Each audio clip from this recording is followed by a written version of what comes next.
su'aasha ah goorma ayuu nebigu dhashay calayhi salaatu wasalaam. taariikhda nebigu uu dhashay calayhi salaatu wasalaam sanadka waxaa loo yaqaanaa sanadkii la odhan jiray caamul fiil. taariikhda miilaadigu ay ahayd 571 bishana waa rabiici alawal.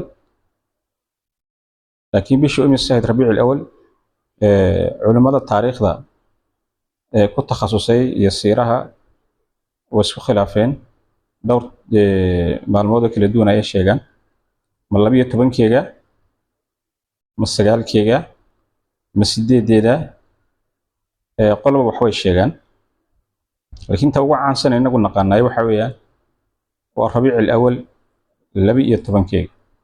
marka sanadka waxaa la odhan jiray caamul fiil sanadkii maroodiga. bishana waxaa loo yaqaanaa bisha rabiici alawal 12keega. maalin marka la sheegana waxaa la dhahay maalin isniina ayay ahayd oo nebiga calayhi salaatu wasalaam gudhiisa ayaaba sheegay inuu dhashay maalin isniina calayhi salaatu wasalaam.